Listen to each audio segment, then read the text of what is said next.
topic, which is wagering agreements and contingent contracts. What is wagering agreements?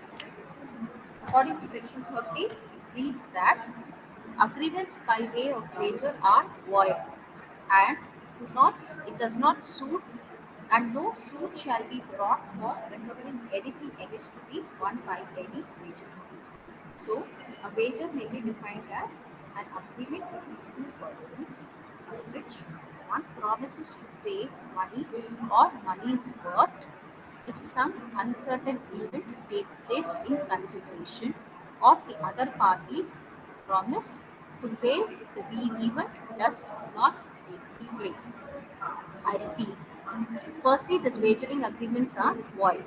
Why? Because it is not considered as an event agreement itself. What is a wager?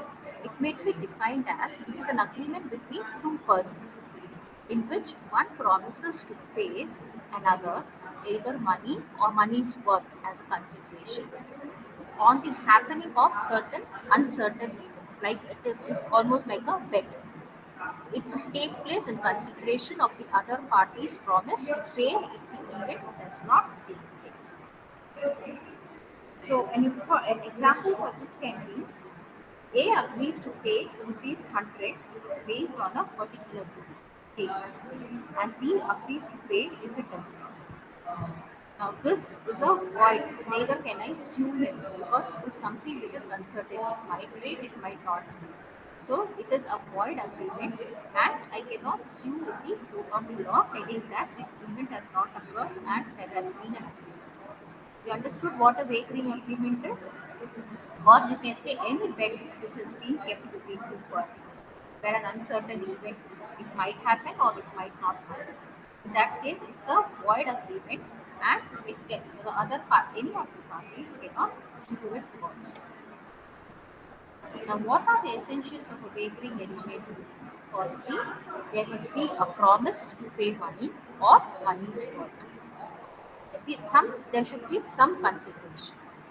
The performance of the promise must depend upon the happening of an uncertain event. It can be an uncertain event. You cannot tell delivery of goods and all that are uncertain. Uncertainness which is between like raining, like India winning a match. It is something which is only predictable. You cannot say that it is an event or it is a certain event. Now, each party must stand to win or lose. Either one of them will win or lose, or the other one will win or lose. Both cannot win and both cannot. It should not be possible for either party to exercise control over the happening of it. Now, this is very much evidence to the example that we have done. There is no control that I can have over the happening of the event. It might happen, it might not happen. And then each party must only be interested in what is in the stake that he is going to win or lose. For instance, here there is money in consideration. I will pay 100 rupees if it rains. So he should be interested only in rupees 100 consideration, and this the other party should be interested only in it if it is going to rain or not. So they should be interested in what is in stake that he is going to win or lose. This is with reference to wagering agreement. I hope this is clear to all of you. So wagering agreements, just remember this example. A agrees to pay rupees 100 if it rains on a particular day, and B agrees to pay if it does not. So this is a wager. Next, we would move to what is a contingent contract.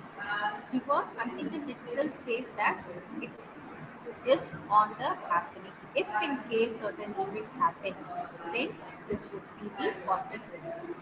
So only on the event of or happening of an event, only if that occurs, then there will be a contingent contract. Now, according to section 31, a contingent contract is a contract to do or not to do something if some event collateral to such event does or does not happen. Now, I will give you an example for this, a contingent contract.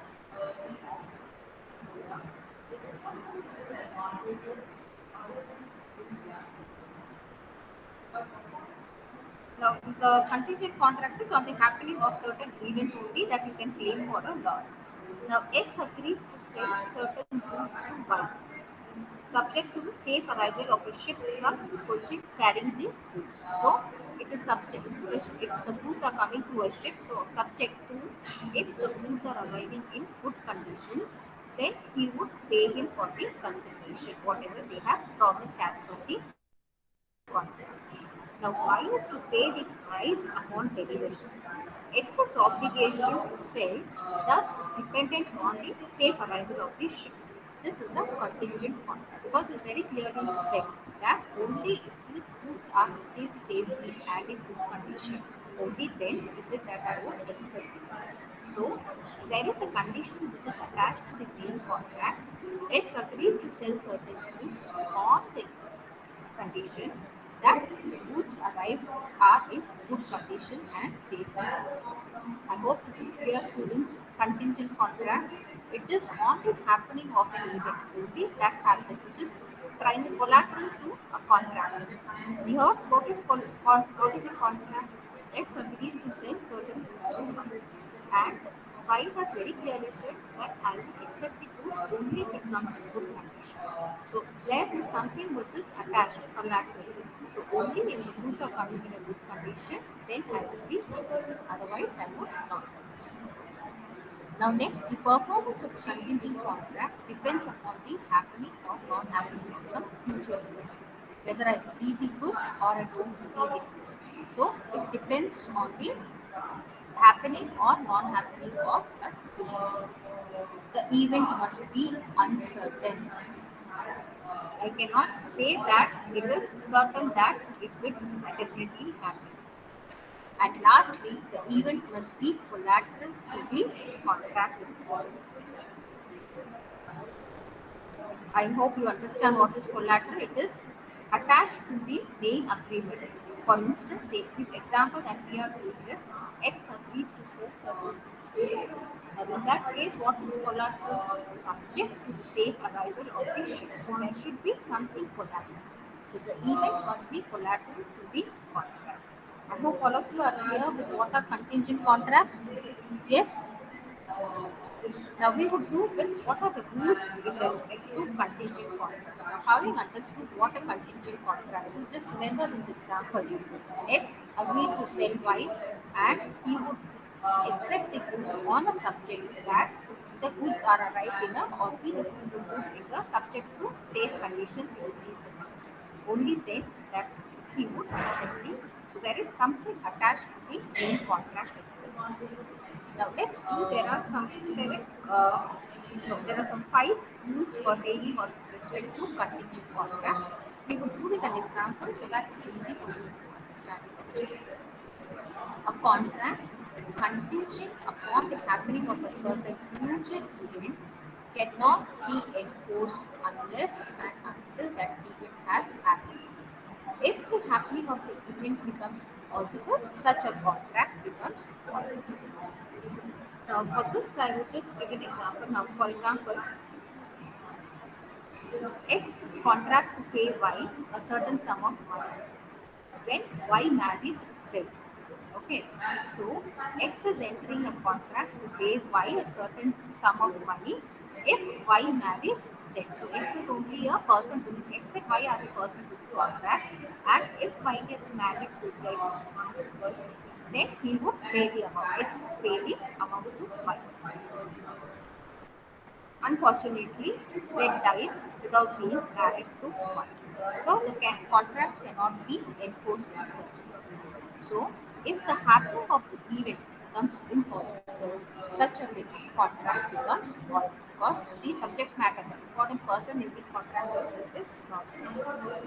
So, a contract contingent upon the happening of an uncertain future event cannot be enforced unless and until that event has happened. Now, in this case, the subject matter itself is not there. So, in that case, you cannot force it. It is impossible to carry on with the contract, so it becomes void. Next, a contract contingent upon the non-happening of a certain future event can be forced only when the happening of that event becomes impossible. I'll repeat. A contract contingent upon the non-happening of an uncertain future event. So, if the event has not happened and it is an uncertain also, can be enforced when the happening of that. So, it can be enforced if the happening of the event becomes impossible.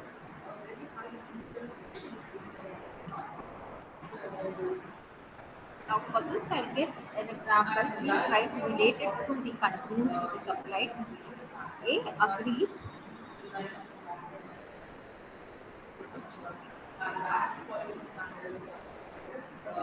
N agrees to lend 5,000 to N. If P, whom N has approached earlier for the money, does not give,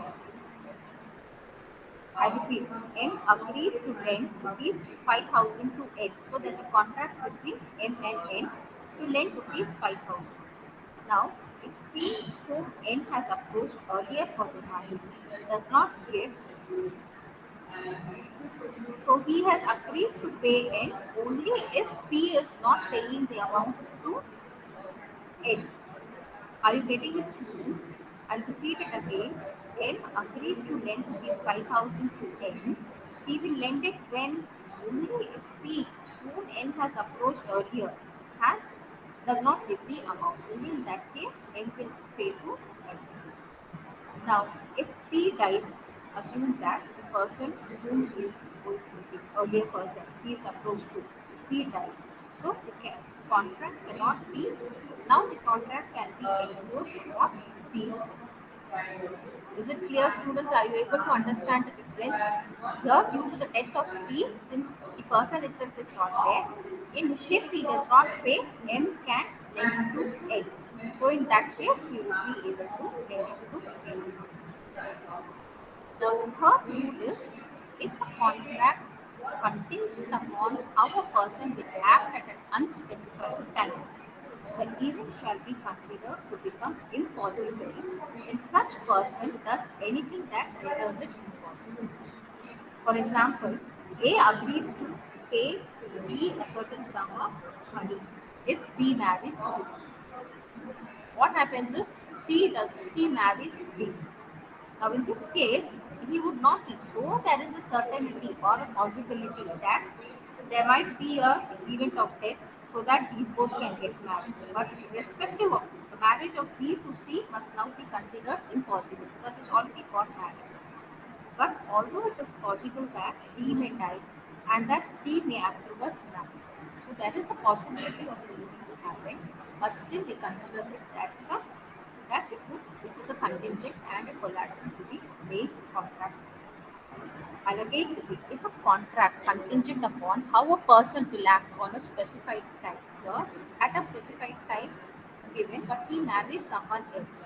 Now there is a possibility that he would, the person to whom he is married marries. In that case, he can marry C once again. But at that specified time, it is impossible for that person to carry on with the contract. The fourth rule says that it is have to know a contract contingent upon the non-happening of an uncertain future event with a specified time may be enforced. Such event does not happen or is happening becomes impossible before the expiry of that time. It is almost the same like how we did the earlier one, but here we have an expiry date and after that it is impossible to carry. For example, L promises to pay M a certain sum of money. If a particular ship does not return within a year, the contract can be enforced. The ship does not return within a year. So within a specified time, if it does not happen, then the contract can be enforced before the expiry of that contract. And lastly, contingent agreements to do or not to do anything. If an impossible event happens are void, whether the impossibility of the event is known or not to the parties to the agreement at the time when it is made. Now, this also, I know this is very confusing. I'll just do it with an example. Now, X agrees to pay Y rupees 2,000 its two straight lines should enclose a space. This agreement is void because there is no such that nothing that it would be possible. This is not possible at all. So, contingent agreements to do or not to do anything if an impossible event happens are void. So, this is something which is impossible event. So, it is a void event, and whether the impossibility of the event is known or not known to the parties to the agreement at the time when it is. So, these are void agreements. I hope with the help of the examples, you are able to understand at least what is a contingent contract, what are the rules pertaining to contingent contract, and what is wagering.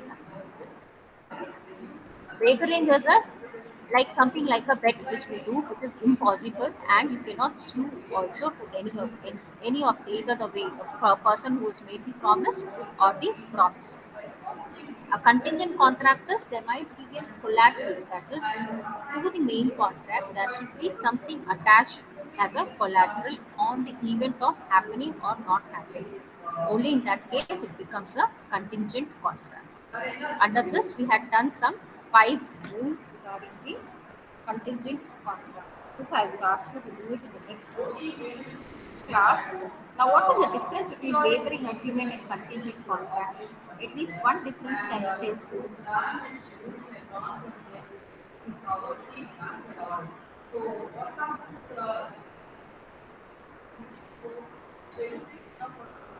Wagering contracts are void itself, that is, it is not enforceable. Whereas contingent contracts are enforceable on the event of happening or not happening of a certain event. Next, wagering agreements are contingent in nature. It is of a contingent nature. Here, contingent contracts are not wagering. So, wagering are contingent, but contingent are not wagering in nature. In wagering agreement, there is only one party wins and the other party loses, as in the game of chance. Whereas in the case of contingent contract, it is not a game of chance. It is not a game at all, firstly. It is an actual contract to which a collateral is attached on the event of that happening. If he receives them in good faith, then he will pay. Shall we move to the next one? Indemnity and guarantee. Where is it that you come across this word often? Indemnity Products, ma'am. and guarantee. Product,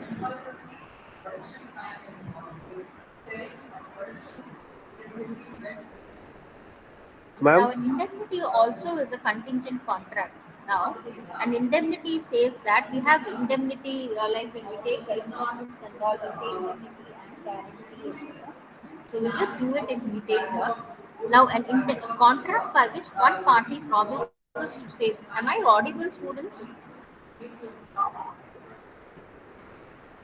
Okay. Now, a contract by which one party promises to save the other from loss.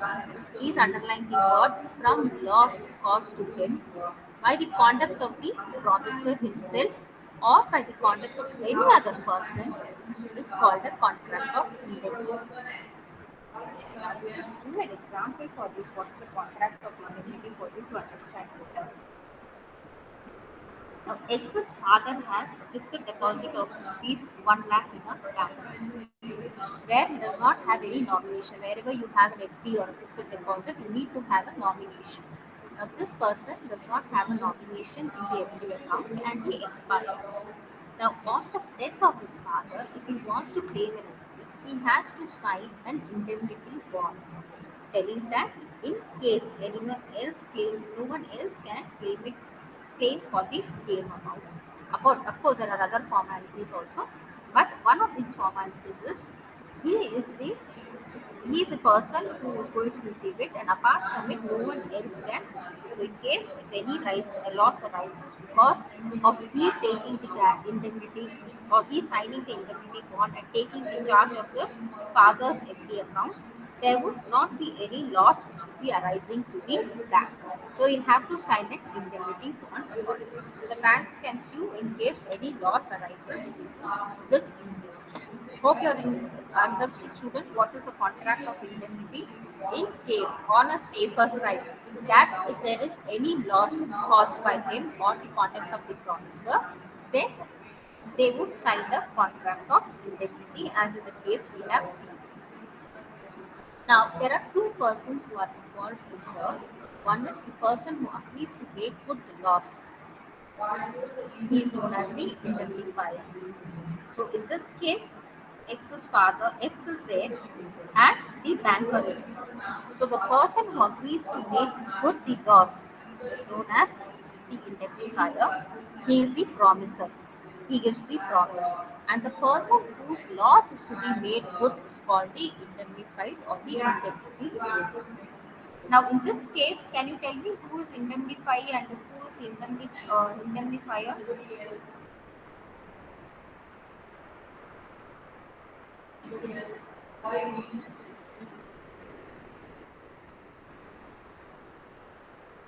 Who is making the promise here?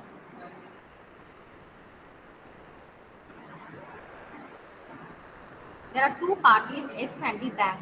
Okay. Now, who is the indemnifier?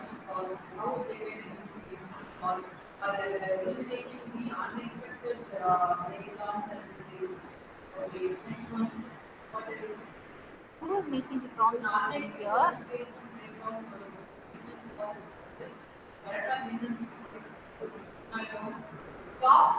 Who is the indemnity holder?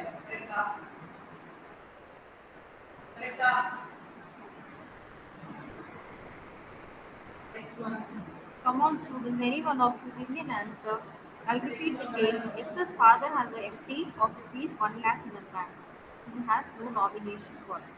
Now, on the death of his father, X claims for the amount.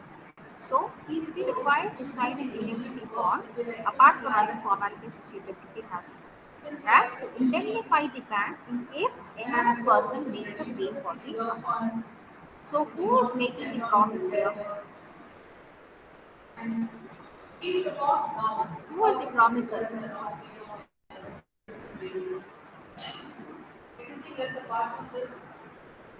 Who agrees to make good the loss is called? Who is the person who agrees to make good of the loss? Is it the bank or X? X is who is X? X is indemnifier or indemnity holder? Who is the promiser and promisee? If you are clear with that, then you will be able. Okay, who is promising? Promisee is the bank. Okay, correct. Promisee is the bank, and the person who is promising is X, so he is the indemnifier. So only one student in the class is concentrating. Do I take that?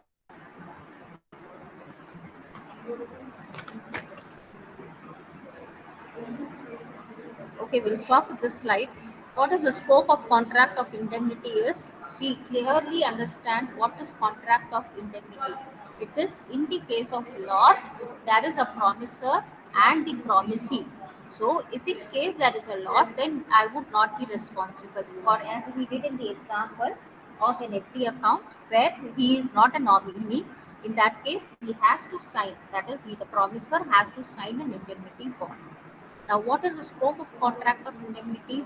There should be an express promise indemnify, implied promise to indemnify.